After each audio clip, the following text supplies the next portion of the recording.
वेणुरदर्शुरया पूरयन् गोपवृन्दै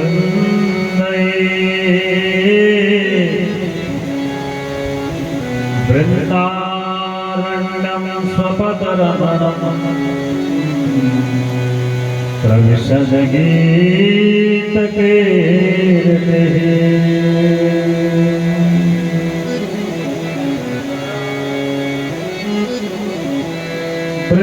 वृन्दावनस्य संयोगा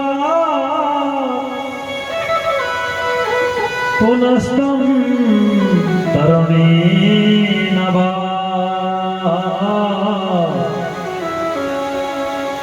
धन्यं वृन्दावनं तेन भक्तिर्जाति यत्र च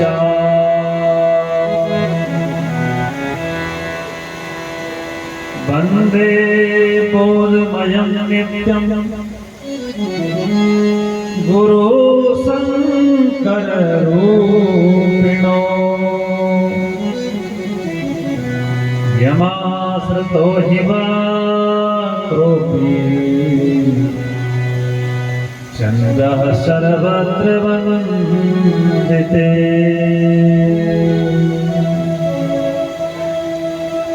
स्वयंभो नारदो शम्भो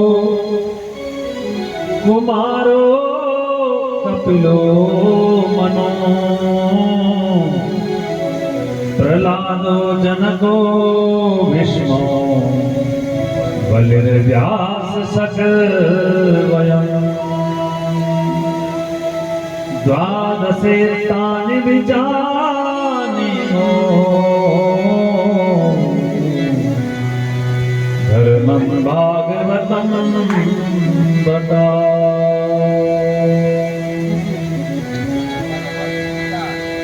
मैया मोहिन विसारियो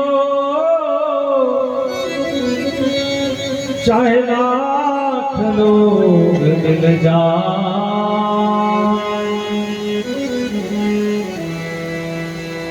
मुझसा तुमको बहुत है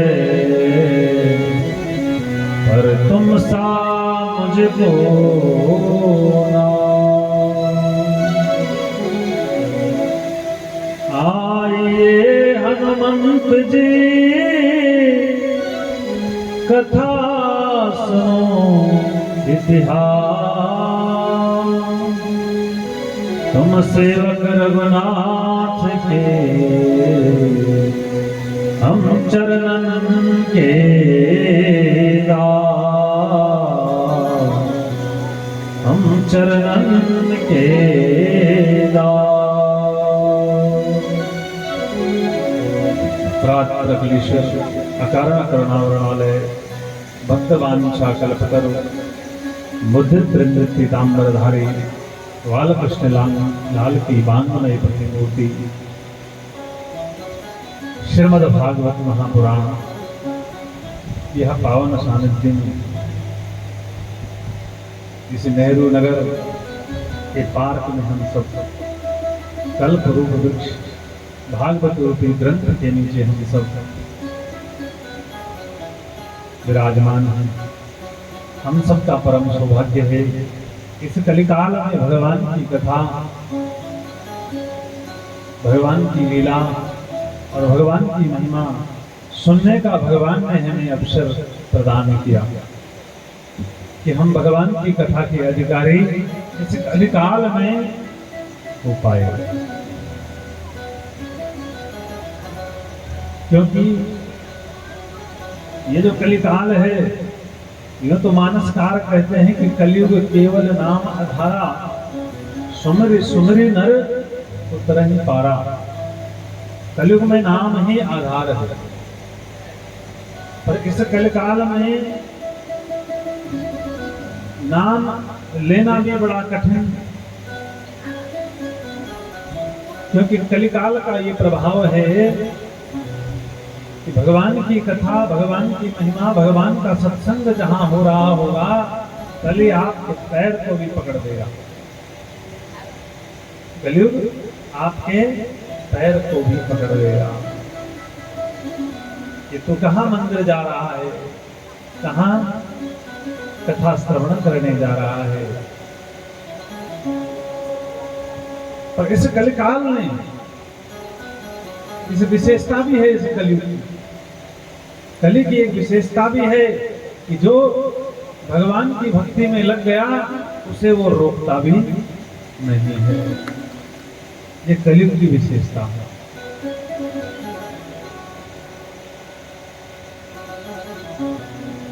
और हम सब का परम सौभाग्य है,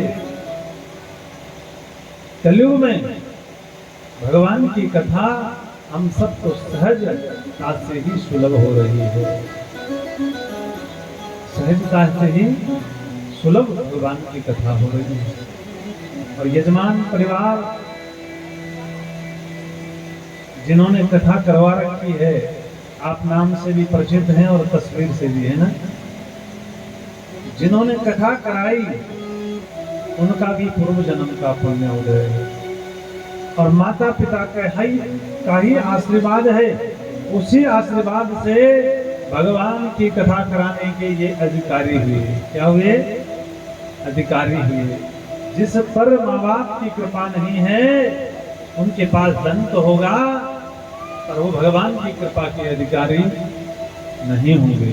कब होंगे? जब माता पिता का भी आशीर्वाद जिन पर होगा। और जिन बच्चों पे माता पिता का आशीर्वाद नहीं वो भगवान की कथा में भी प्रवेश नहीं कर पाएंगे। करेंगे भी तो दिखावे के लिए। क्या? तो हमारे जो यजमान परिवार हैं उनको तो मालूम ही नहीं कि कथा है क्या। बड़े सहज भाव से ही कथा का भाव जागृत हुआ और कथा प्रारंभ कर दी। ये भी मालूम नहीं कि कथा करवानी है तो सबको निमंत्रण देना पड़ेगा। मेरे से बात हुई तो मैंने फोन से ही कहा कि सबको भी निमंत्रण देना, साथ में घर घर जाके, क्योंकि ये कलयुग है, भगवान की कथा के लिए भी निमंत्रण देना पड़ता है, तभी लोग आते हैं। क्या समझ रहे? वो तो सतयुग, त्रेता और द्वापर में था। जब भगवान की कथा होती थी तो जितने भी रसिक होते, साधु महात्मा संत महापुरुष, स्वयं दौड़े दौड़े और भागे भागे ही भगवान की कथा में उपस्थित और विराजमान हो जाते थे। पर ये कलयुग है। और कलयुग में आपको कथा कराने पर यजमान को निमंत्रण भी देना और देना भी चाहिए। कलयुग नहीं, देना भी निमंत्रण चाहिए। जैसे एक कन्या का विवाह करते हैं ऐसे ही भागवत की कथा जी या शिव महापुराण या कोई भी ग्रंथ की कथा होगी तो आपको घर घर जाकर निमंत्रण देना पड़ेगा। जिस उत्साह से लोग कन्यादान करते हैं, अपनी बेटी के लिए वर ढूंढते हैं ना, पहले जानते हैं कि वर कैसा है। ऐसे ही कथा की विशेषता है कि कथा वक्ता का चयन भी ऐसे ही करना पड़ता है। जैसे कन्या के लिए वर का चयन करते हैं, ये वर योग्य है कि नहीं, ऐसे ही कथा में वक्ता का भी चयन करना पड़ता है कि वक्ता श्रेष्ठ हो। क्या हो? दृष्टांत कुशलो धीरा। वक्ता कैसा हो? तो कथा भी सुनाए, कथा के साथ में दृष्टांत देकर सुनाए। अच्छा, कथा का यजमान में कैसा होना चाहिए? जिसका मन निर्मल हो, पवित्र हो। जैसे अपने यजमान है, उनका मन निर्मल ही है, पता ही नहीं क्या होना है, बस कथा होनी है। क्या? और भगवान उन्हीं की कथा में आते हैं। निर्मल जन मन सो मोहि पावा, निर्मल मन जन सो मोहि पावा, निर्मल जन मन सो मोहि पावा, निर्मल जन मन सो मोहि पावा, मोहि कपट छल क्षेत्र न भावा, मोहि कपट छल क्षेत्र न भावा, निर्मल जन मन सो मोहि पावा, निर्मल मन जन सो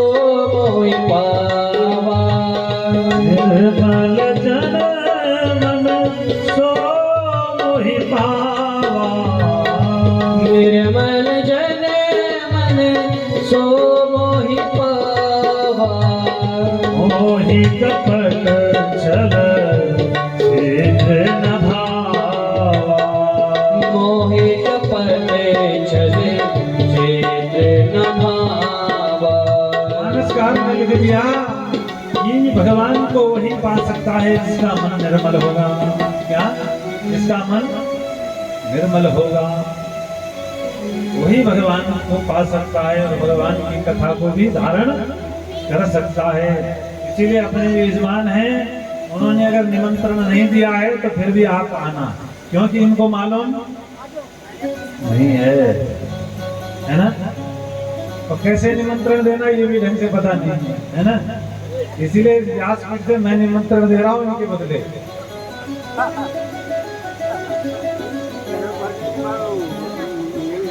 और भगवान किसे प्राप्त होते हैं? जिनका मन निर्मल होता है।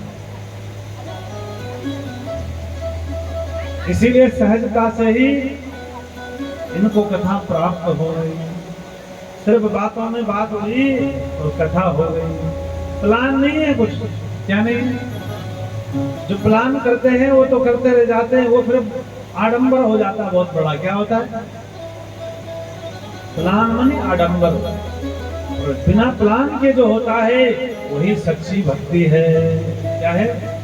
सच्ची भक्ति है जिसमें प्लान नहीं, बस विचार आया, बातें हुई, विचार आया और कथा हो गई। बस माने ये भगवान की ही इच्छा है, इसीलिए हो रही है। क्या हो रही है? ये हृदय में भाव आया। कई लोग कहते हैं महाराज जी भगवान क्या आते हैं, हम प्रसाद भोग लगाते हैं। अरे आपके हृदय में, आपके अंतःकरण में भगवान के प्रति भाव आना भगवान का आना है। क्या है? आपके हृदय में भगवान के प्रति भाव आया कि क्या हमारे घर हम भोग लगाते हैं और भगवान भोग पाते हैं। बस ऐसा भाव आया। आपके भगवान के प्रति भाव आने का मतलब है आपके जीवन में भगवान आ चुके हैं। अगर ना आते तो भाव कहां से आता? क्या था? इसलिए हम कहते भी हैं कि भाव के बस में है भगवान, और भाव नहीं तो निजमन मधुबन लागत सब वीरान। भाव के बस में है भगवान। परमात्मा सिर्फ भाव के बस में। यह भाव जागृत हुआ कि महाराज जी कथा हो सकती है। फिर ये तो मैं 15 दिन पहले बोला कि निमंत्रण देना पड़ता है। क्या? निमंत्रण देना पड़ता है। यजमान कैसे कि बात हुई कि भाई तुम लोग भोजन करते हो, नहाते भी हो सुबह,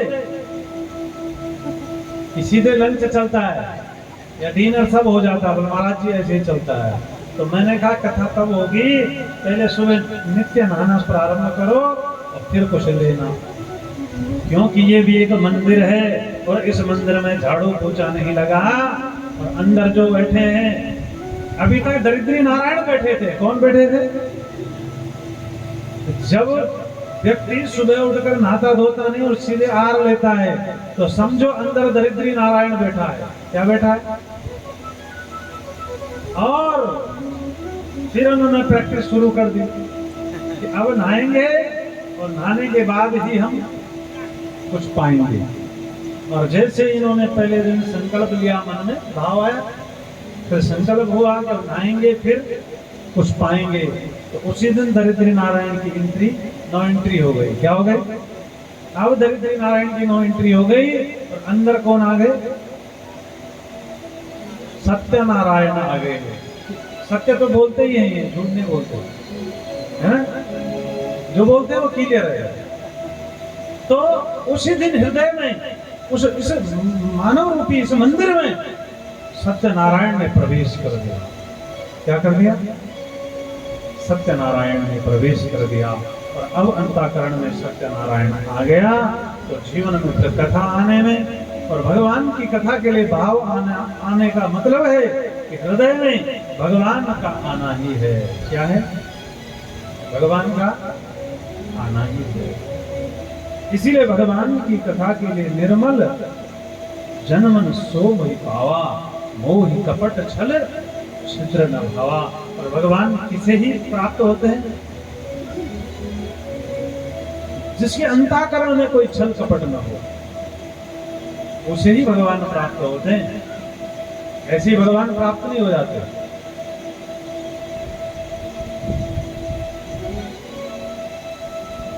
न तो लोग जन्मों से तपस्या साधना में लगे हैं।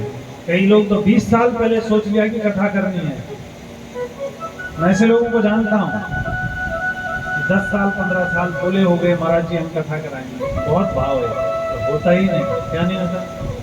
ऐसा नहीं कि लक्ष्मी नहीं है, लक्ष्मी भी है, व्यवस्थाएं भी है, पर कथा कराने से पहले व्यवस्था डगमगा जाती है और समस्या आ जाती है। क्या आती?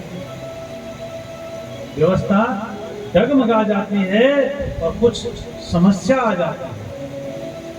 और जब मन पवित्र है, मैंने कल भी कहा कि कबीरा मन निर्मल भया,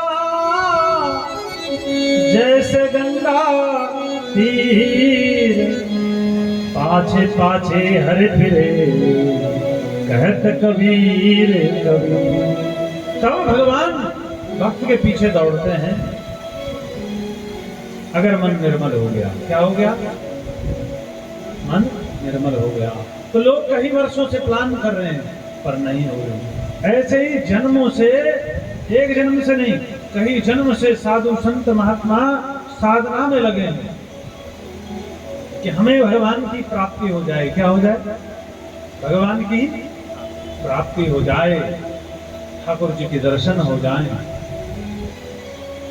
बोले योगेश योग विन्यासो, योगात्मन योग संभवा। भगवान गीता में कह रहे हैं कि हे बड़े बड़े योगी मनीषी अमलात्मा आत्मा, एक जन्म से नहीं जन्मों से किसमें लगे हैं? योग साधना में। किसी ने अपनी श्वास भी रोक ली है?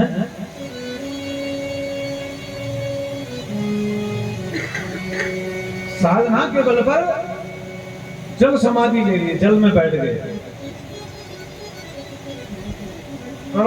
भयानक गर्मी हो रही है, टेम्परेचर 45 चल रहा है, फिर इधर उधर से क्या जला रखी? अग्नि, और उसमें साधना कर रहे। और कड़ाके की ठंड है और बर्फ से भी डेंजर जो चिल्ड पानी है एकदम, उसमें स्नान कर रहे, तप कर रहे हैं, शरीर को साध रहे हैं। क्या करें? योग में लगे हैं कि परमात्मा की प्राप्ति हो। पर भगवान जिस पर कृपा करते हैं और किस पे करते हैं? जिसका मन निर्मल, उसे परमात्मा सहजता से ही प्राप्त हो जाता है। क्या? उसे सहजता से ही प्राप्त हो जाते हैं प्रभु उसे सहजता से ही प्राप्त हो जाते हैं। तो भगवान की जो कथा है, इस कथा में आकर अगर जीव बैठ गया, ये जो कथा रूपी जहाज है, क्या है? ये पंडाल है ना, इस कथा में आए और कोई सो भी गया, क्या? कोई सो भी गया वो भी पार होगा। क्यों? जैसे हम गाड़ी में बैठते हैं और कोई सो जाता है और कोई जागते हैं। जागने वाले का एक फायदा है, उसे प्रकृति का नजारा दिखता है, वो बाहर देख रहा है, ये स्टेशन आ रहे हैं, ये आ रहा है, ये वायुयान से जो जा रहा है उसे दिख रहा है, फलाना शहर दिख रहा है ना, कोई गांव दिख रहा है, कोई शहर दिख रहा है, कहीं नदी, कोई तालाब, कोई पहाड़, वो आनंद ले रहा है उसका। और एक बैठा और तुरंत सो गया और सीधे कहा जब लैंडिंग हुई एयरपोर्ट पर, तब नींद खुली और सो गया। पहुंचे दोनों ही हैं। क्या है? पहुंचे दोनों ही हैं। जो जागा है वो भी पहुंचा और जो सोया है वो भी पहुंचा। ये भी कथा रूपी एक जहाज है, विमान। बस यह एक फायदा है जागने वाले का, जागोगे तो भगवान की लीलाओं का अनुसरण होगा, भगवान की लीलाओं का गुणन बाधन होगा। और सोगे तो पार तब भी होना है। क्या होना है? क्योंकि ये तो जो मानव शरीर है वो सो रहा है, अंदर जो बैठा है वो कभी नहीं सोता। वो क्या है?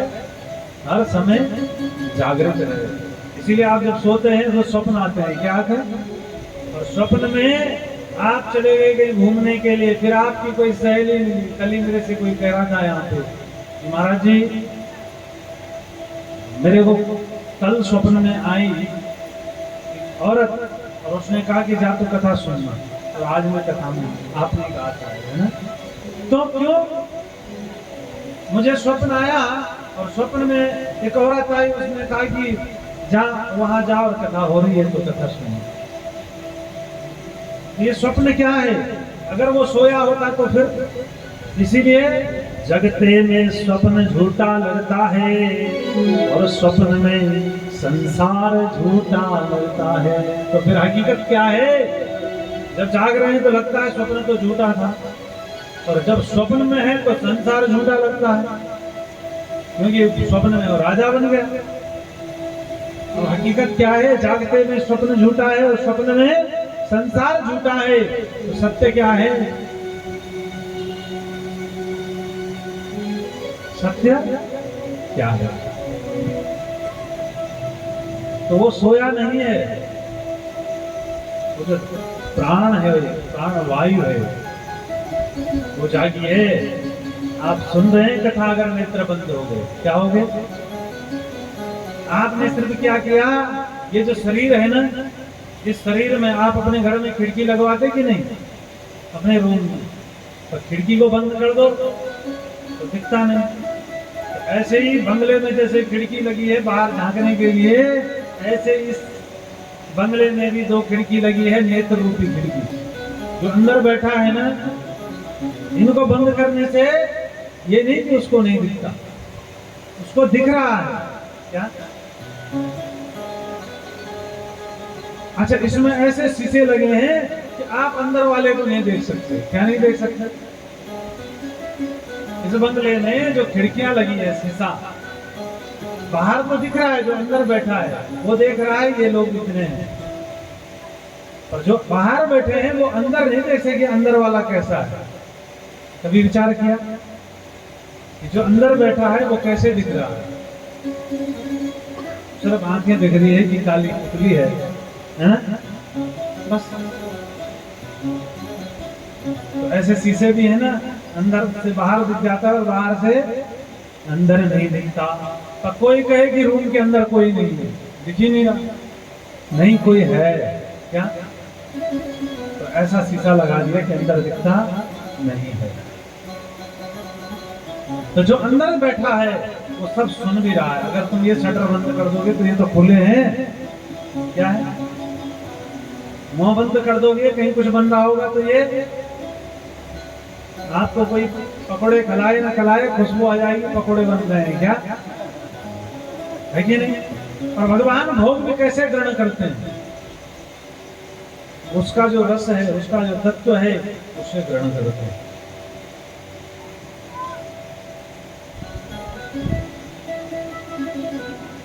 तो भगवान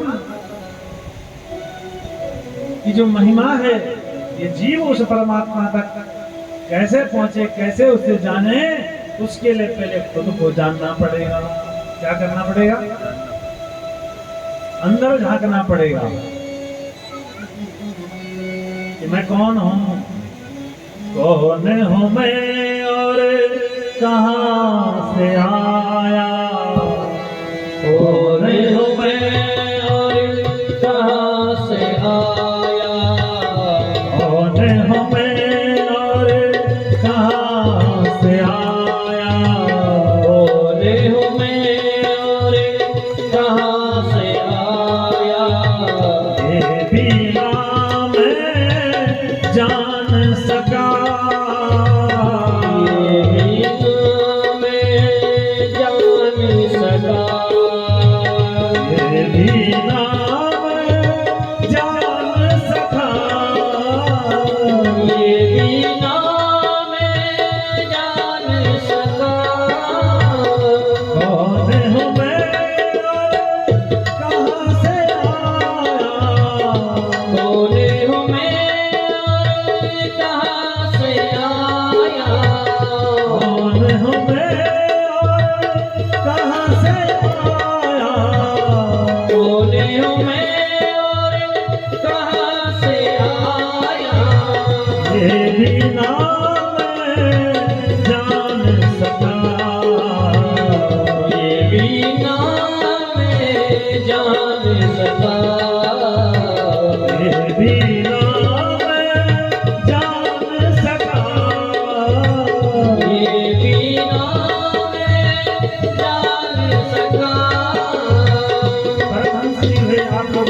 सुना होगा, परमहंस।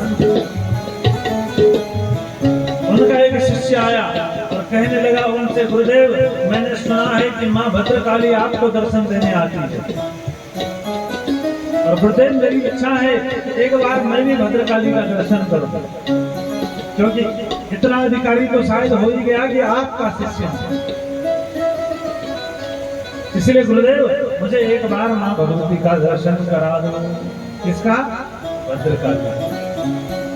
तो परमहंस जी मुस्कुराए और परमहंस जी बोले, बेटा वो अपना पता लिख दे, मेरे को पता लिख के अपना विजिटिंग कार्ड मुझे दे दे, क्या पता है तेरा, और मैं उस पते पर माँ काली को तेरे यहाँ भेज दूंगा।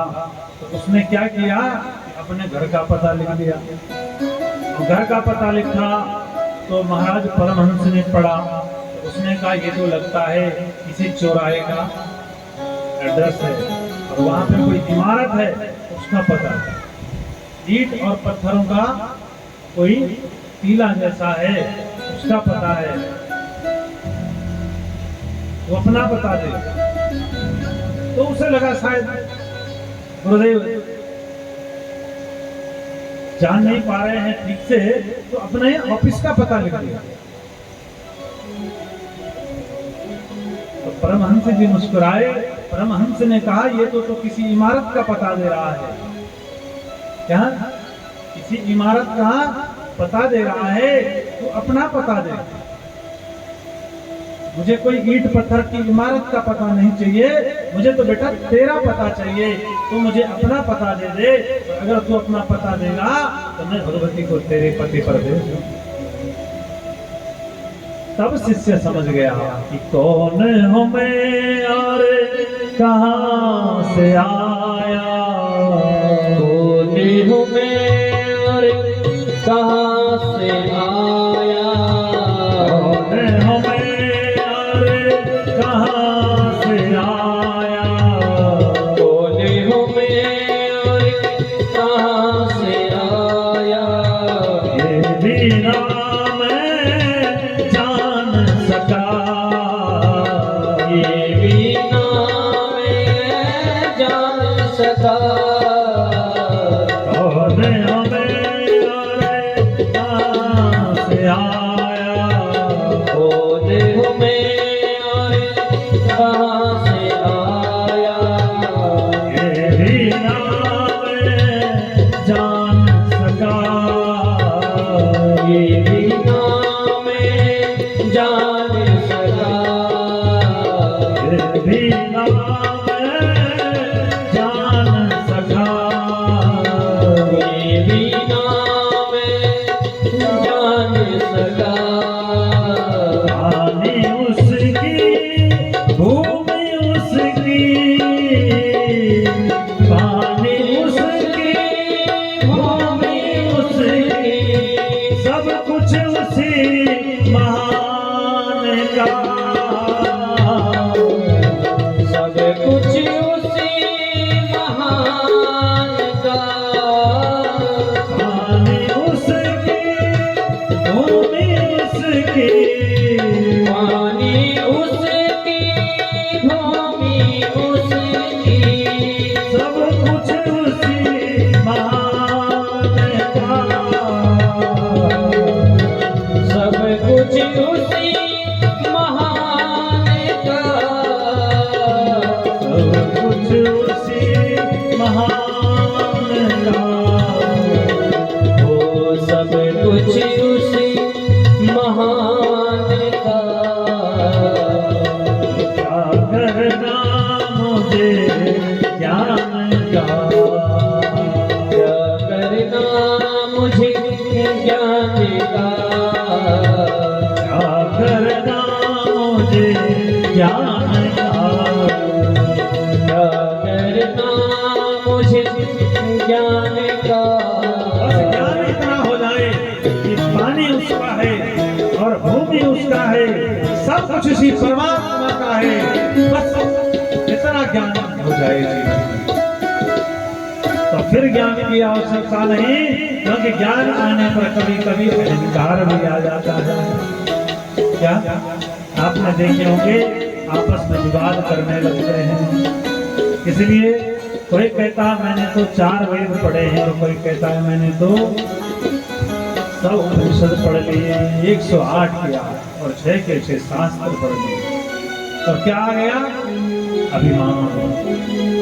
तब वो अभिमान व्यर्थ हो जाता है। तो जहां अभिमान आया वहां कभी भगवान नहीं आते। क्या नहीं आते? यजमान भी अगर यज्ञ करा रहा है और उसके अंदर अभिमान आ गया कि मैं करा रहा हूं, तो फिर भगवान जीवन में नहीं आते। क्या नहीं आते? भगवान जीवन में फिर नहीं आते। ये तो भगवान की ही कृपा है। उन्हीं की कृपा के ही बल से ये सब कथा सत्संग प्राप्त होता है। कई बार तो व्यक्ति कथा में बैठा है और उसे कथा सुनाई नहीं देती। क्यों? उसका मन कहीं और चला गया और बातें निकल गई। क्या निकल गई?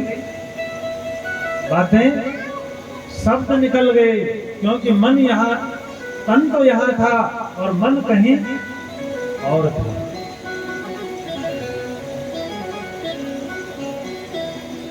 इसीलिए दुर्योधन के जीवन में तो परमात्मा श्री कृष्ण हर समय थे।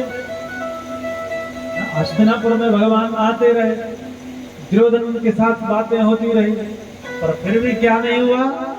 परमात्मा को नहीं जान पाया। क्योंकि उसका तन था सिर्फ। क्या था? असली नाम तो उसका सुयोधन था। क्या था? सुयोधन। माने सुयोधन का एक अर्थ है सुंदर बुद्धि वाला, सुयोधन। पर जब उसकी बुद्धि गड़बड़ हो गई तब उसका नाम क्या पड़ा? दुर्योधन। है ना? परमात्मा सामने हो और फिर परमात्मा के दर्शन न हो तो वो सुयोधन नहीं, वो दुर्योधन ही हो सकता है। क्या हो सकता है? शिशुपाल के जीवन में भी यही हुआ। परमात्मा खड़े थे और परमात्मा से विवाद करता रहा। कई बार मंदिर में रहकर भी वो पुण्य का अधिकारी नहीं बन पाता है? क्योंकि उसका मन कहीं और है और तन कहीं और है। इसीलिए मन गोविंद में लगे, और मन गोविंद में लगेगा तो ही भगवान की प्राप्ति होगी। तो बोले भागवत भगवान की जय, गंगा मैया की जय, बद्री विशाल भगवान की जय, श्री धाम वृंदावन की जय, हर हर गंगे। आइए बड़े भाव बड़े प्रेम से। दिख गए मदन गोपाल भगतों की भक्ति में, दिख गए मदन गोपाल भगतों की भक्ति में। आने से बात करते हुए मदन गोपाल भगतों की भक्ति में, दिख गए मदन गोपाल भगतों की भक्ति में, दिख गए मदन गोपाल भगतों की भक्ति में, भगतों की भक्ति में, संतों की भक्ति में, भक्तों की भक्ति में, संतों की भक्ति में, भक्तों की भक्ति में, संतों की भक्ति में, भक्तों की भक्ति में, संतों की भक्ति में, दिख गए मदन गोपाल भक्तों की भक्ति में।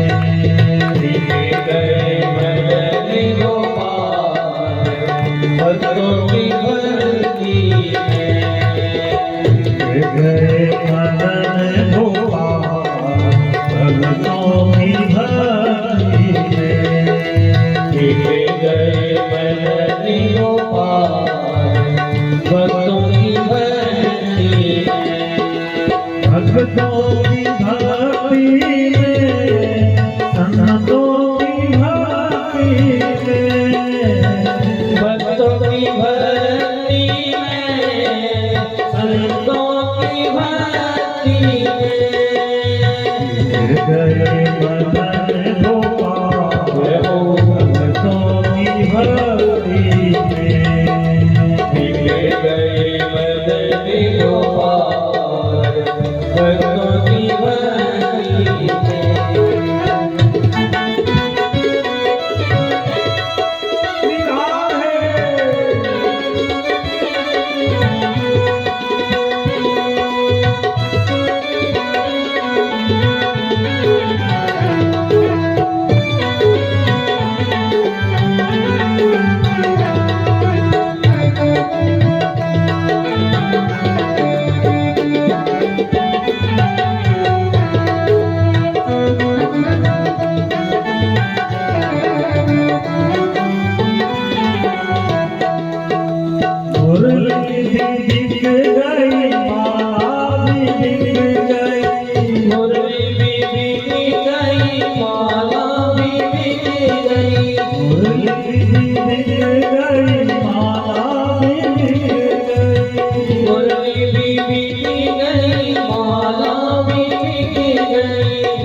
गया मुकुट विशाल भक्तों की भक्ति मिट गया मुकुट विशाल भक्तों की भक्ति में।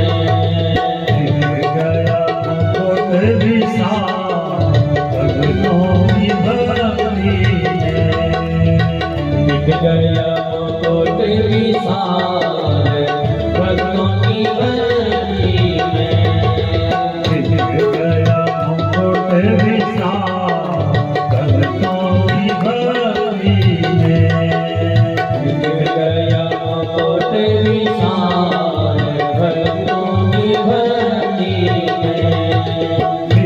गए मदन गोपाल भक्तों की भक्ति मिट गए मदन गोपाल भक्तों की भक्ति में।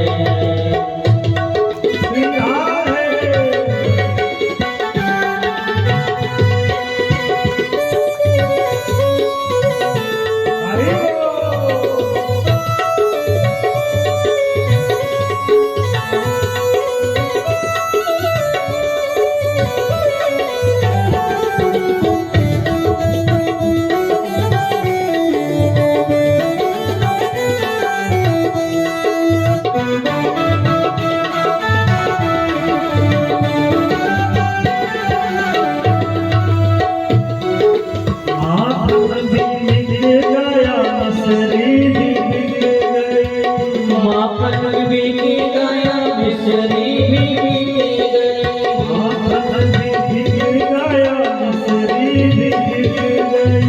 माखन भी बिक गया मिश्री भी बिक गई।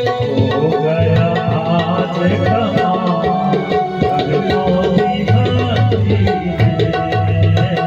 हो गया आज कमाल भक्तों की भक्ति में। हो गया आज भक्तों की भक्ति में। हो गया आज कमाल भक्तों की भक्ति में। हो गया आज भक्तों की भक्ति में। हो गया आज कमाल भक्तों की भक्ति में।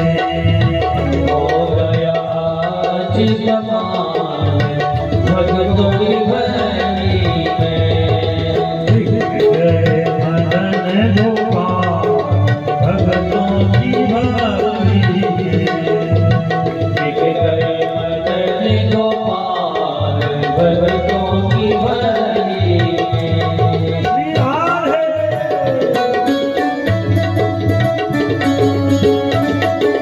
हरे कृष्णा।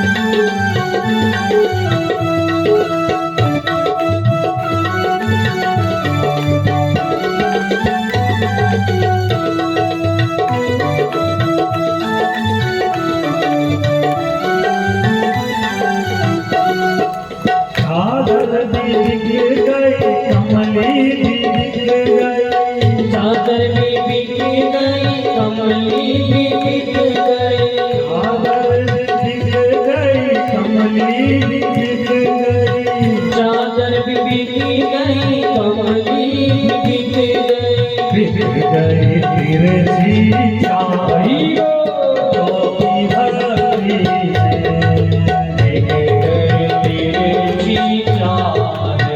भक्तों की भक्ति में, गई तिरछी छाई भक्तों की भक्ति में, बिक गए तिरछी चाल भक्तों की भक्ति में,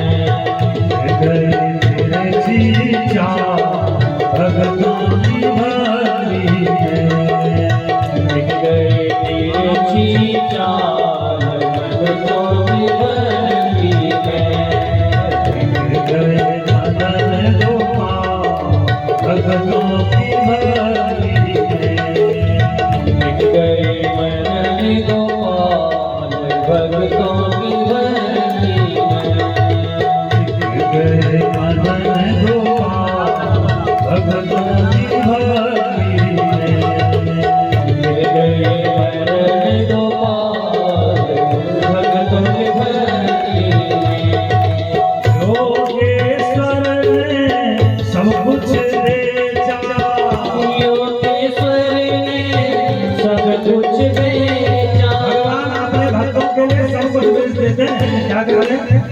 भगवान अपने भक्तों के लिए सब कुछ बेचने को तैयार है। योगेश्वर ने सब कुछ बेचा, योगेश्वर ने सब कुछ बेचा, योगेश्वर ने सब कुछ बेचा, योगेश्वर ने सब कुछ बेचा, भक्त हुए मालामाल भक्तों की भक्ति में, भक्त हुए मालामाल भक्तों की भक्ति में, भक्त हुए मालामाल भक्तों की भक्ति में, भक्त हुए मालामाल भक्तों की भक्ति में, बिक गए मदन गोपाल भक्तों की भक्ति में, बिक गए मदन गोपाल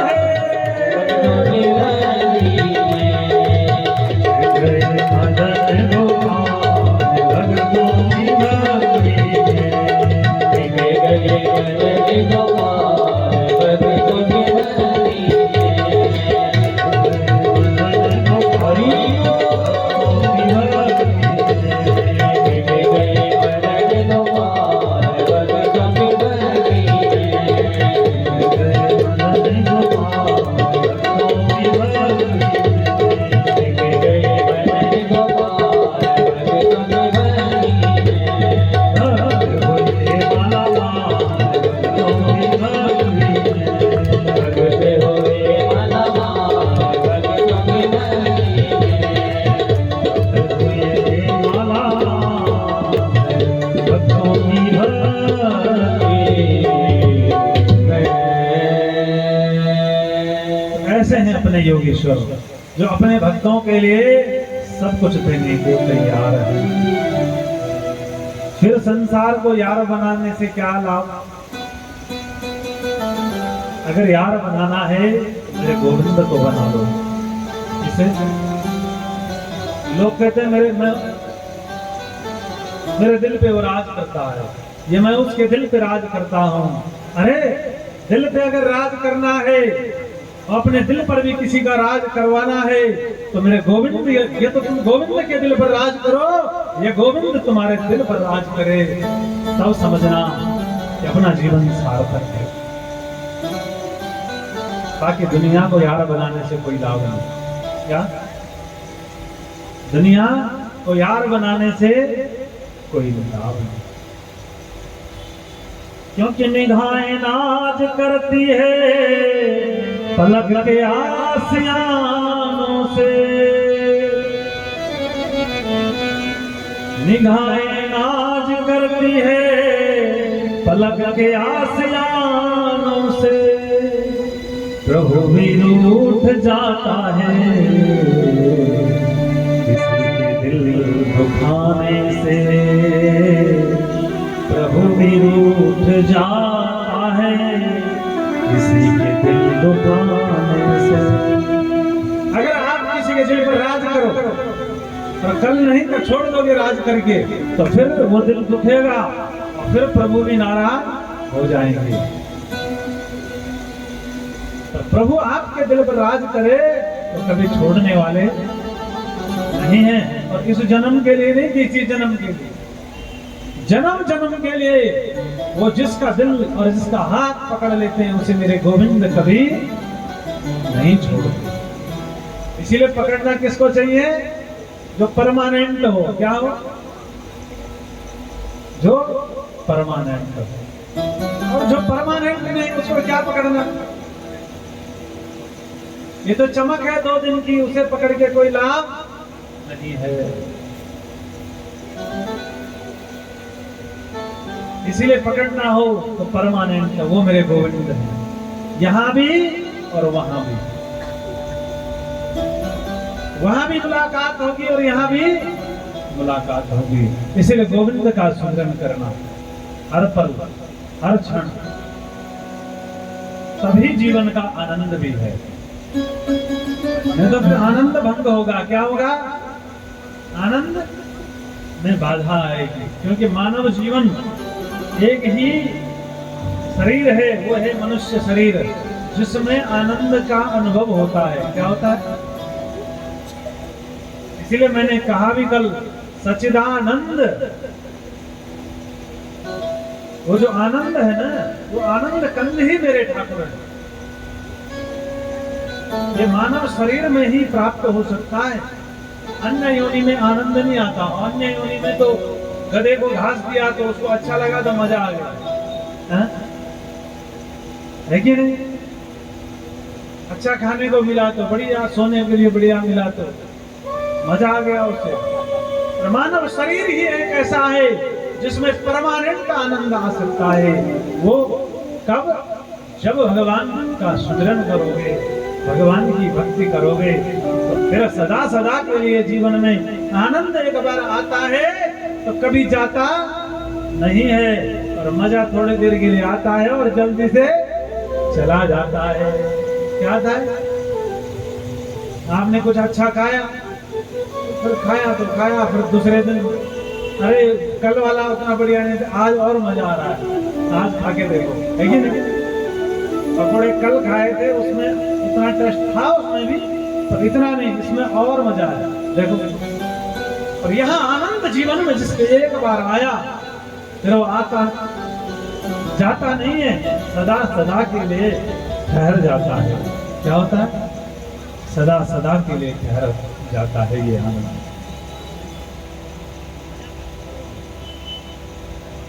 है ना? सदा सदा के लिए वो आनंद आ गया। इसीलिए सच्चिदानंद रूपाया विशोधपत्यानि कवे तापत्रय विनाशाया श्री कृष्णाय वयम नमः। उस भगवान, उस आनंद कंद को प्रणाम करो, तभी जीवन की सार्थकता है, अन्यथा परमात्मा को पाया नहीं। तुम्हें जिसे सूतमासीनम विवादा महामतिम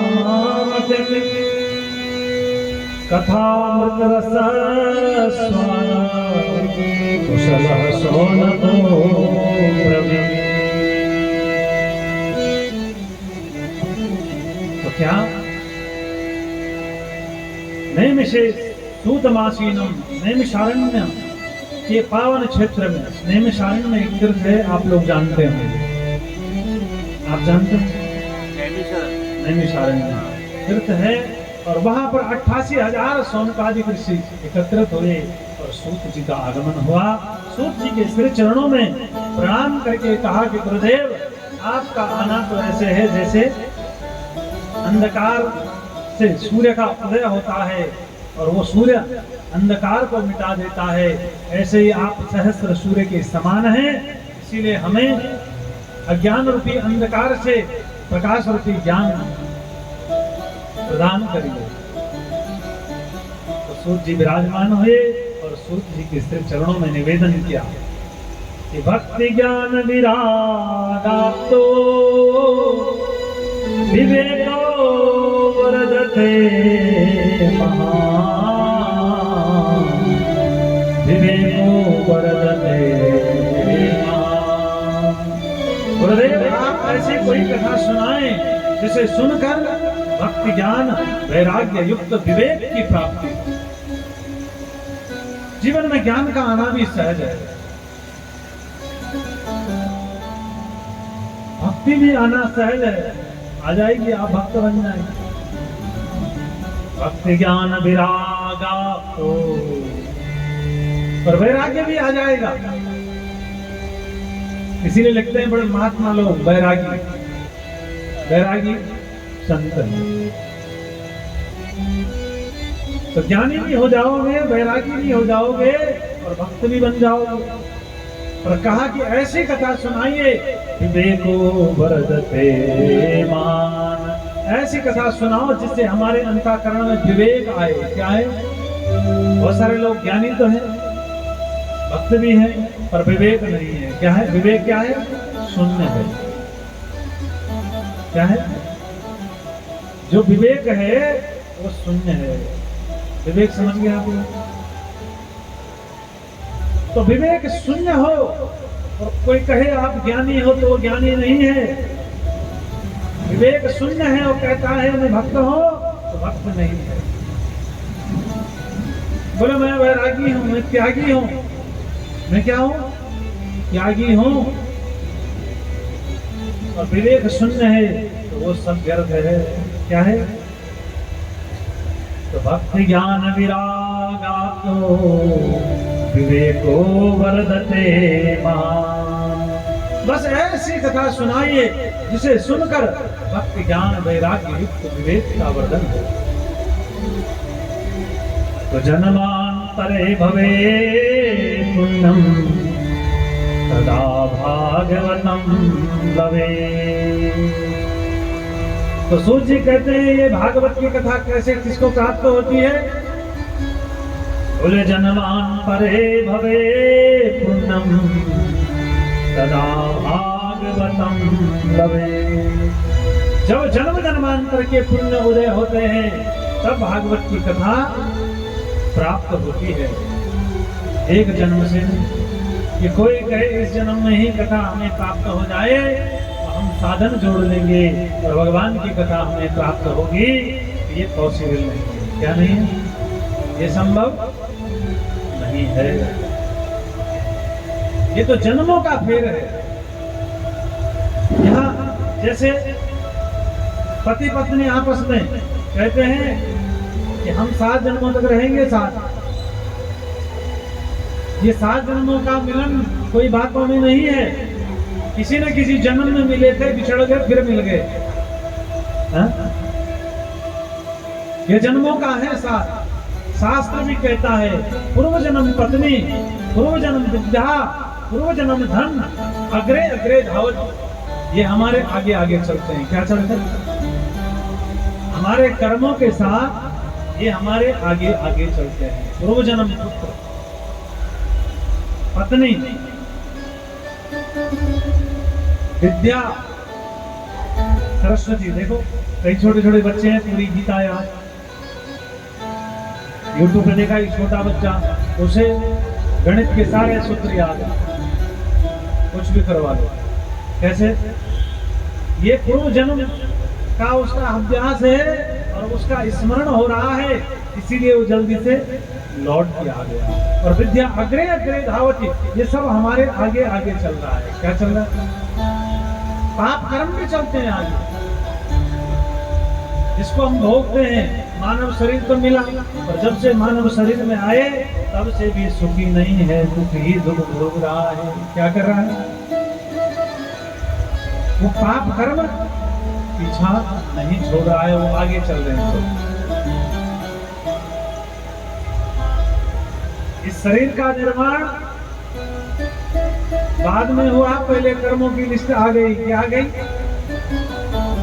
कर्मों की लिस्ट पहले आ गई, तब शरीर का निर्माण हुआ। ये मनुष्य बनेगा और इस योनि में जाएगा, ऐसे ऐसे कर्म इसने किए हैं, उनका कुछ भोगेगा। इसलिए धर्मराज युधिष्ठिर ने भगवान श्री कृष्ण से कहा, न भुक्तम क्षीयते कर्म, क्योंकि कौरव पांडवों का युद्ध हुआ और युद्ध में पांडवों ने हजारों सेनाओं को मार दिया। निराश और हताश हो गए धर्मराज युधिष्ठिर कि जरा सी इस भूमि के लिए, इस साम्राज्य के लिए न जाने कितनी माताएं विधवा हो गई, कितने बच्चे अनाथ हो गए।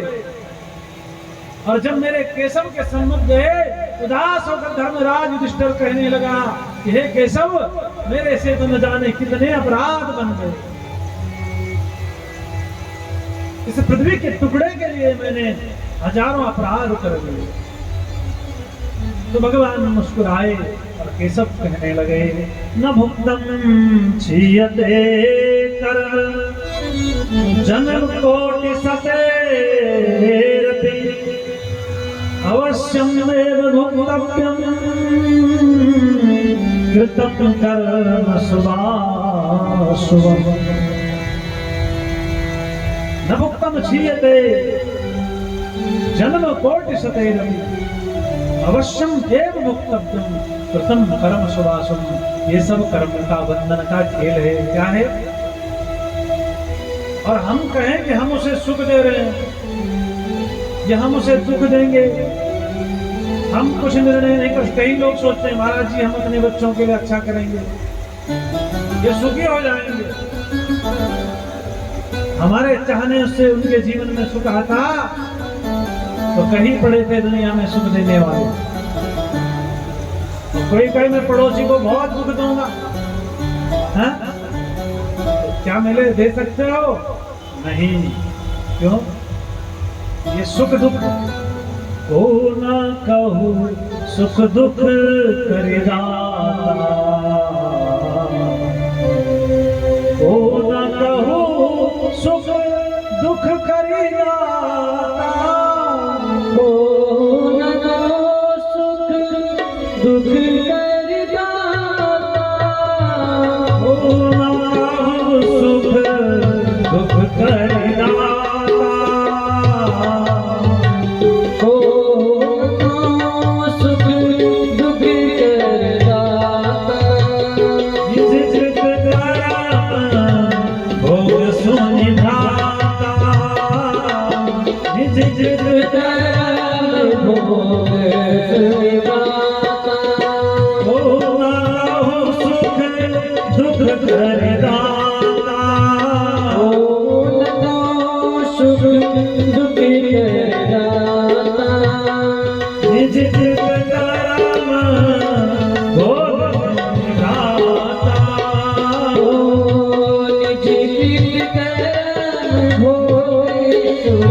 तो जो एक कर्म की प्रधानता आई है, कल कहा ना कि कि बिनु पग चले सुनहि बिनु काना, और कर से कर्म करहि विधि नाना।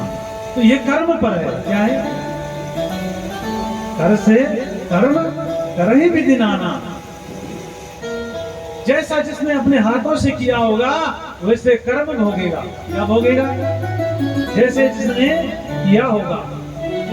अच्छा, और जैसे परमात्मा बिना कानों के सुनते हैं, ऐसे भगवान भी बिना हाथ के कर बिन कर्म करहि विधि नाना। हाथ नहीं है फिर भी कर्म सब चल रहे हैं विधि के। कौन? विधाता है। जो विधाता है उसके हाथ नहीं है कहीं। क्या नहीं है? हाथ नहीं है विधाता के, विधि के, फिर भी कर्म सब हो रहे हैं। क्या हो रहे हैं? सब कर्म चल रहे हैं। बिन वाणी वक्ता बड़ा जोगी। कई लोग कहते हैं वो बड़ा वक्ता है, वो भयंकर वक्ता है, उससे बड़ा वक्ता नहीं है कोई। तो बिन वक्ता बिन वाणी वक्ता बड़ा जोगी। इस संसार में अगर कोई बड़ा वक्ता है तो बिना वाणी के जो बोलता है। क्या? वाणी नहीं है फिर भी अगर कोई संसार का वक्ता है तो वो कौन है? मेरे कन्हैया, मेरे ठाकुर हैं। और बिन हाथ नहीं है फिर भी संसार के जितने भी कर्म हैं, कर से कर्म करहि विधि नाना। कान नहीं है फिर भी सुन रहे हैं, क्योंकि समुद्र समान है।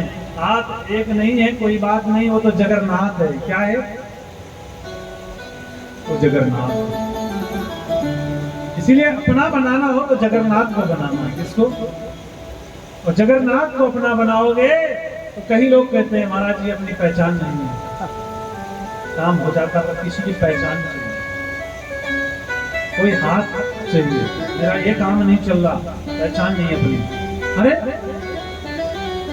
मिट्टी के पुतलों की पहचान से अपना काम चलाना चाहता है, उस जगन्नाथ को मना ले। किसी की पहचान नहीं होगी। क्या नहीं होगी? किसी की पहचान की आवश्यकता नहीं होगी। वो जगन्नाथ, उसके बड़े हाथ हैं। क्या है? दुनिया के हाथों के भरोसे रहोगे कि उनके द्वारा मेरा काम चलेगा तो पॉसिबल नहीं है। क्या नहीं? पर उस जगन्नाथ को मनाओगे तो फिर क्या कहना? काम के लिए सोचना ही क्या, वो तो स्वयं अपने काम, आपके काम बिना हाथों के कर देगा। क्या कर देगा? कर से कर्म करहि विधि नाना। वो बिना हाथ नहीं आएंगे, कोई हाथ वाला करेगा आपका काम, अपना भी अनायास होने लगेगा। क्या होने लगेगा? अनायास होने लगेगा। इसीलिए भगवान कहते भी हैं कि तुम ठाकुर जी के लिए 3 कदम चलो, 2 कदम चल कर देखो, ठाकुर जी 100 कदम चल कर आएंगे। और देखना, ऐसे कई भक्त हैं जिनके जीवन में बड़े बड़े सुंदर सुंदर, ठाकुर जी के लिए 2 कदम बढ़े, ठाकुर जी चलकर 100 कदम आए। क्या है? अपना एक सेठ है कलकत्ता में, बोला महाराज, शिष्य है तो बोला गुरुदेव अपना ये काम है, इतने सालों से पेंडिंग पड़ा है, हो नहीं रहा। मैंने कहा तू उस जगन्नाथ को मना ले, किसी अधिकारी की आवश्यकता नहीं, स्वयं होने लगेंगे। और जब जगन्नाथ के लिए बढ़ाया तो कोई न रिश्वत न कोई सिफारिश मिलना तक नहीं पड़ा। अफसरों ने स्वयं फोन किया, बोले आपका काम हम कर देंगे, आप फलानी डेट को फाइल ले जाइए। किसने कर दिया? उस जगन्नाथ ने। किसने किया? उस जगन्नाथ। उस पर विश्वास होना चाहिए, तो विश्वास का ही गठजोड़ है। जैसे जीवन में गांठ पड़ती है ना, तो उस गांठ में क्या? प्रेम नहीं होता। क्या नहीं होता? रही मन धागा प्रेम का, मत तोड़ो चटकाए, टूटे से फिर ना जुड़े, जुड़े तो गांठ पड़ जाए। पर गांठ पड़ती है तो इस गांठ में रस रहता है, नहीं प्रेम रहता है? नहीं रहेगा ना, टूटेगा। पर एक गांठ है जहां बिल्कुल रसी रस है। क्या है? एक गांठ है जिसमें रस ही रस। एक गांठ कहाँ बनती है? और जब दुल्हा दुल्हन फेरे मारते हैं तब भी गांठ डालते हैं, नहीं? गठजोड़ करते हैं ना, उसमें भी गांठ डालते हैं। क्या डालते हैं? और इधर कह रहे हैं कि टूटे से फिर ना जुड़े, जुड़े तो गांठ पड़ जाए, और गांठ पड़ी बोले अब तो जुड़ तो गई पर प्रेम नहीं हो सकता। पर यहाँ जब विवाह संबंध में लगते हैं हम, तो क्या डालते हैं? गांठ डालते हैं। अरे भैया, जब वहां तो कह दिया कि गांठ डालने से प्रेम है ही नहीं, तो यहाँ गांठ क्यों डाल रहे हो? पहले ही तो खटपट हो जाएगा फिर मामला। बोले नहीं, इस गांठ में क्या नहीं है? ये गांठ तरवर है। जैसे गन्ने का डंडा होता है ना, तो आजू बाजू में रस भरा है, पर जहां गांठ है वहां रस नहीं है। क्या नहीं है? गांठ पे रस होता है, सूखा बिल्कुल। ऐसे ही यहाँ तो रस नहीं है। इस गन्ने के गांठ में जो रस है वो रस नहीं है। पर जो विवाह की गांठ मरती है ना, वो गांठ तरवर है, रस से भरी पड़ी है। क्या भरी पड़ी है? रस से भरी पड़ी है। इसीलिए भगवान शंकर और मां पार्वती, इनका गठजोड़ भी है। क्या है? शिव पार्वती विवाह हुआ। बोले भवानी शंकरो वंदे श्रद्धा विश्वास रूपिणो। यहाँ श्रद्धा और विश्वास का गठजोड़ है। क्या है? श्रद्धा और विश्वास का गठजोड़ है। और जहां श्रद्धा और विश्वास का गठजोड़ होता है, वो बिना रस के नहीं, वो तो रसमय हो जाती है। और रस छोटा नहीं, तरवर हो जाती है। रस का, उसमें रस ही रस है, ऐसा गठजोड़ है। यहाँ रस से भरी पड़ी है। तो यहाँ प्रेम का भी एक बंधन है। क्या है? प्रेम के बंधन में भी अगर ठाकुर जी से बंध गए, नाभाजी तो बंध गए प्रेम के बंधन से, दिखता नहीं था, पर कितने बंध गए उस प्रेम के बंधन में कि ठाकुर जी ने तो कृपा कर दी। क्या? ठाकुर जी ने कृपा कर दी। संतों की महिमा इसीलिए कहा, संतों को सुनोगे तो जीवन में सुनने की, मैं कल इसीलिए महिमा कह रहा था कि पहले सुनना जरूरी है। तो सुनोगे और यहाँ से निकल जाएगा तो फिर किसी काम का नहीं। क्या नहीं? चेहरे पर चमक हो तो बनावटी नहीं, सदा सदा के लिए चमक होनी चाहिए। क्या होनी चाहिए? सदा सदा के लिए चेहरे पर चमक होनी चाहिए। ऐसे भक्ति की भी एक चमक है। क्या है? अब आप लोगों ने आज पर चंदन लगाया, 7 दिन लगाओगे, फिर नहीं लगाओगे तो गड़बड़ है। क्या है? हम ये नहीं कह रहा पूरा ही लगा के रखना, थोड़ा जरूर लगाना। क्या लगाना? चंदन का जीवन में बड़ा महत्व है, क्योंकि चंदनम महत्वपूर्णम पवित्रम पापनाशनम लक्ष्मी सदैव वसति तिष्ठति आपदा हरति में नित्यम। चंदनम महत्वपूर्णम, बड़ा पुण्य है उसका। पवित्रम पापनाशनम, पाप राशि भस्म हो जाती है चंदन लगते। लक्ष्मी सदैव वसति तिष्ठति, जहां व्यक्ति लक्ष्मी के लिए डोल रहा होता है, भागो दौड़ो, तो लक्ष्मी कमाएंगे, चंदन लगाने वाले के बाजू में बैठी रहती है। लक्ष्मी सदैव वसति तिष्ठति आपदा हरति में नित्यम। और कोई विपत्ति आ रही हो, उस विपत्ति का भी ये चंदन हरण कर लेता है। तो हम क्या कहते हैं? पूजा पाठ है तो चंदन लगाते, फिर नहीं लगाते। इसीलिए चंदन लगाना एक दिन में सदा सदा लगाना। बाकी आप कितना भी अच्छा श्रृंगार कर लेना, चंदन आपका श्रृंगार गड़बड़ नहीं कर देगा और निखार लाएगा। क्या लाएगा? आप सज धज के कभी पीला चंदन लगाना मस्तक पे, तो देखना कैसी चमक आएगी चेहरे पर। हा?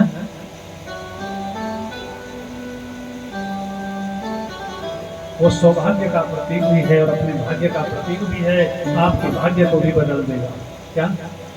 विपत्ति भी आ रही होगी तो वो विपत्ति आपके द्वार पर आते आते संपत्ति का रूप ले लेगी। क्या ले लेगी? वही विपत्ति आ तो रही है जीवन में विपत्ति, तो आपके दरवाजे तक आते आते वही विपत्ति कन्वर्ट हो जाएगी संपत्ति में।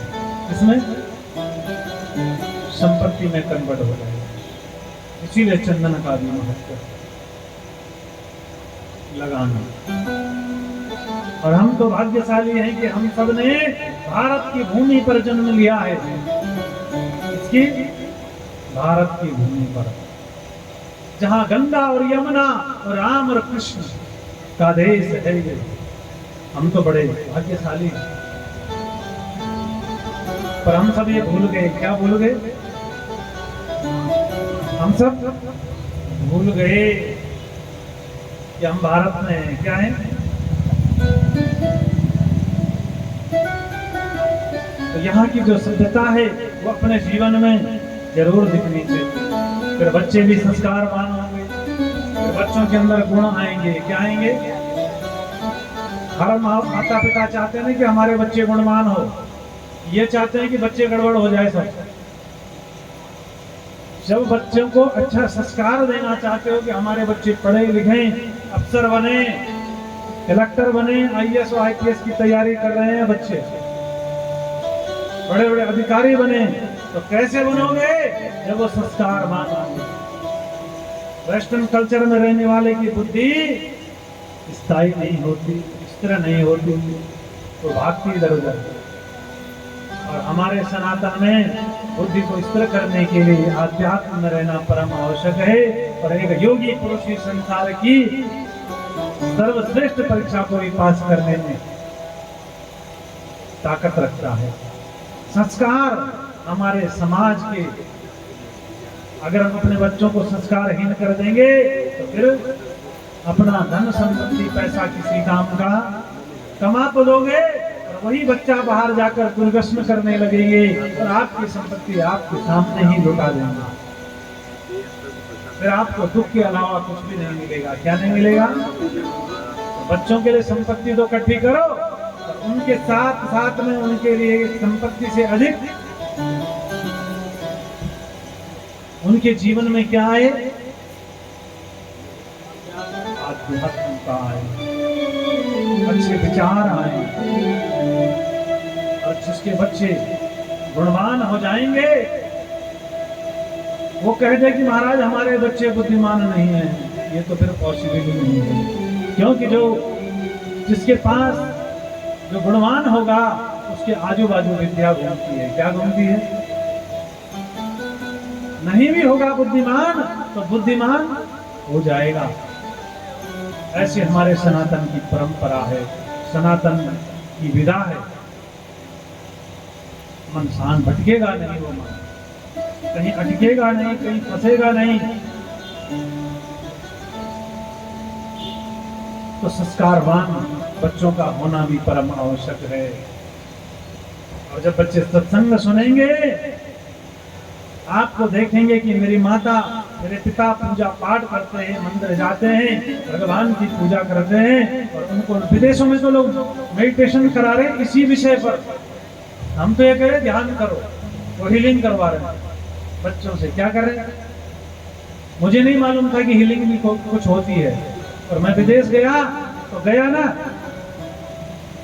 तो मेरे को ये मालूम नहीं कि हीलिंग कुछ मैंने नहीं सुना था।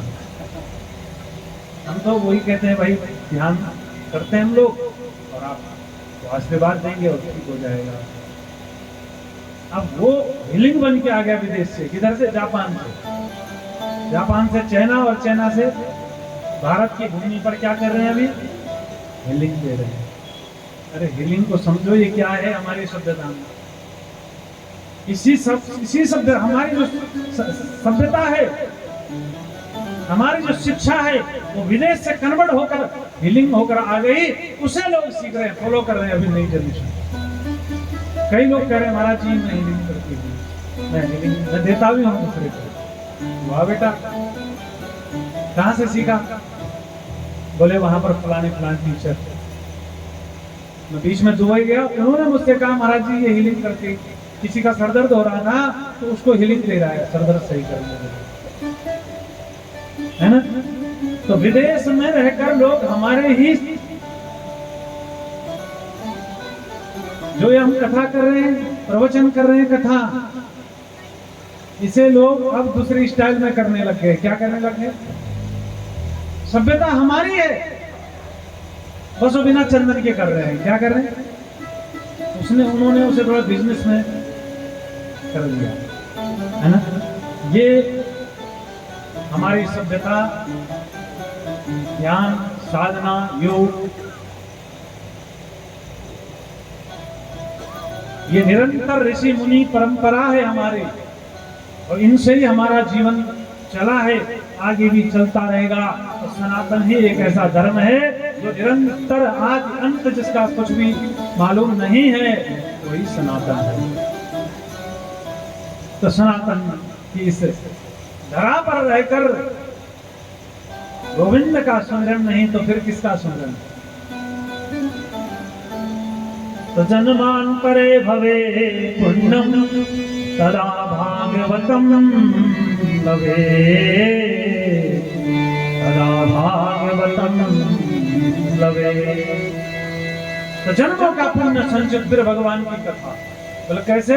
बोले काल व्याल मुख ग्रास त्रास निर्णास हेतवे, श्रीमद् भागवतम शास्त्रम कलो गिरे भाषितम। प्रत्येक जीव काल का ग्रास है, जिसका जन्म हुआ है उसकी मृत्यु भी निश्चित है। यहाँ जिसने जन्म ले लिया है उसका जाना भी तय है, पर उस काल रूपी व्याल से अगर बचना है तो प्रभु का स्मरण करना पड़ेगा। क्या? प्रत्येक हर व्यक्ति काल का ग्रास है। क्या है? किसी को मालूम है कि कब किसका होने वाला? नहीं मालूम। यहाँ प्रत्येक जीव काल का ग्रास होने वाला है।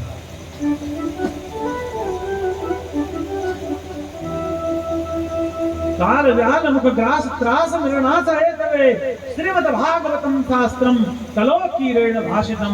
और इस काल रूपी व्याल से बचना है तो सिर्फ भगवान का अनुसरण और भगवान की कथा, अपने जीवन में भगवान का आना ही जीव का कल्याण है। वही काल रूपी व्याल से बच सकता है, नहीं तो मृत्यु से सब भयभीत है। क्या है? मृत्यु से सब भयभीत है। एक बार गंगा के तट पर राजा परीक्षित को सुखदेव जी कथा सुनाने की तैयारी कर रहे थे, और देवता लोगों को मालूम हुआ कि भागवत की कथा होने जा रही है गंगा के तट पर। तो देवता लोग स्वर्ग से अमृत कलश लेकर आए और सुखदेव जी के श्री चरणों में प्रणाम करके कहा कि गुरुदेव आप ये अमृत ले लीजिए और महाराज परीक्षित को पिलाइए।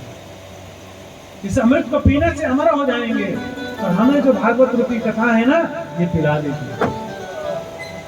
तो सुखदेव जी को बड़ी हंसी आई, और सुखदेव जी ने कहा वसुधा को कथा लोगे चमन। अरे देवताओं, कहा मणि के समान भागवत की कथा है, और कहा तुम्हारा अमृत कांच के समान है। तो देवताओं को भगवान की जो ये कथा है उसे देने से इनकार कर दिया। देवताओं को बड़ा आश्चर्य हो। अब देवता बड़े तिलमिलाए, और इस विलम्ब की भावना को जानकर देवता अपने अपने लोक चल दिए, और मन में विचार करने लगे सभी देवता कि देखें कि राजा परीक्षित को कैसे मुक्ति और मोक्ष मिले। इधर 1 दिन 2 दिन 3 दिन 7 दिन पूरे हुए, और सप्ताह यज्ञेन कलोपनन्ते, 7 दिन पूरे होते ही राजा परीक्षित की मुक्ति हुई। देवताओं को बड़ा आश्चर्य हुआ, ब्रह्मा जी के पास गए, ब्रह्मा जी से कहा महाराज क्या भगवान की कथा से जीव की मुक्ति हो जाती है? तब ब्रह्मा जी के मन में विचार आया, आज देवताओं को भगवान की कथा और भागवत के प्रति शंका है, और संशय आत्मा विनश्यति। जब देवताओं को संशय हुई है, इस संशय का निरूपण करना भी परम आवश्यक है। तब देवताओं ने जितनी भी मुक्ति और मोक्ष के साधन थे उन साधनों को एक तराजू में लिया और तोलने लगे। बोले मेडुरे भगवत रूपम शास्त्रम भागवतम कलो। एक तरफ भागवत जी रखे और एक तरफ मुक्ति के साधन जितने भी थे सब तुच्छ हो गए और श्रीमद् भागवत जी का पलड़ा भारी हो गया। बोले श्रीमद् भागवत महापुराण की जय। ऐसी है भागवत की कथा। ये क्या है? देवताओं को भी ये दुर्लभ है। क्या है? देवानाम अभी दुर्लभम। ये जो भगवान की कथा है ना, ये देवताओं को भी दुर्लभ है। ये मत समझना कि सहजता से प्राप्त हो गई है। इसीलिए मैंने कहा कि कथा में आ तो गए, तब भी ये कानों के अंदर और हृदय में प्रवेश कर जाए तब समझना कि कथा गई। नहीं तो ये इधर उधर चली जाती है। क्या चली जाती है? व्यर्थ की बात इधर उधर देखने में। किसमें कौन आ रहा है कौन जा रहा है इसी में कथा निकल जाती है। वो प्रवेश नहीं करती अंतःकरण में, उठने में और बैठने में निकल जाती है। चेयर ठीक नहीं है ना, टेढ़ी लगी हुई, उसे सीधे करने में कथा निकल गई।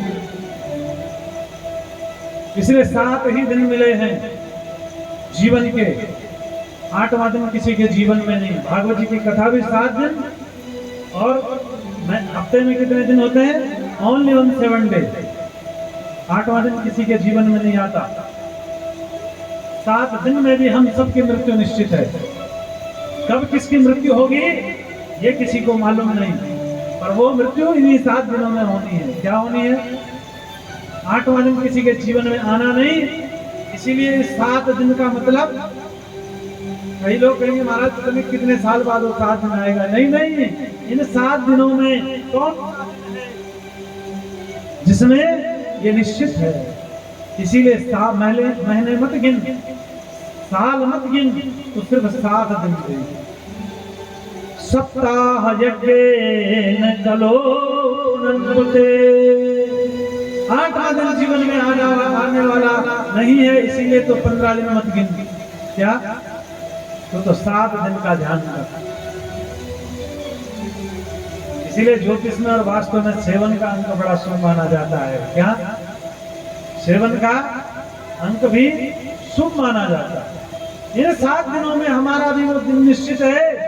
सोमवार मंगल बुध बृहस्पति है, गुरु शुक्र शनि रवि न जाने वो कौन सा बार है। इस मानव रूपी मंदिर से निकलकर जाना पड़ेगा। क्या करना पड़ेगा? जाना पड़ेगा। वो जिंदगी के किराए का घर है, एक न एक दिन बदलना पड़ेगा। जिंदगी के किराए का घर है, एक न एक दिन बदलना पड़ेगा। जिंदगी के किराए का घर है, एक न एक दिन बदलना पड़ेगा। जिंदगी के किराए का घर है, एक न एक दिन बदलना पड़ेगा। जिंदगी के किराए का घर है, एक न एक दिन बदलना पड़ेगा। जिंदगी के किराए का घर है, एक न एक दिन बदलना पड़ेगा। मौत जब आके आवाज देगी, घर से बाहर निकलना पड़ेगा। मौत जब आके आवाज देगी, घर से बाहर निकलना पड़ेगा। जिंदगी के किराए का घर है, जिंदगी के किराए का घर है, जिंदगी के किराए का घर है। जिंदगी के किराए का घर है। एक न एक दिन बदलना पड़ेगा। एक न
मालिक आकर बाहर कर देगा, गेट आउट, सामान फेंक देगा, जबरदस्ती कब्जा करने के चक्कर में पड़ोगे, धक्के मार के निकाल दिए जाओगे। क्या? धक्के मार के निकाल दिए जाओगे। जिंदगी के किराए का घर है,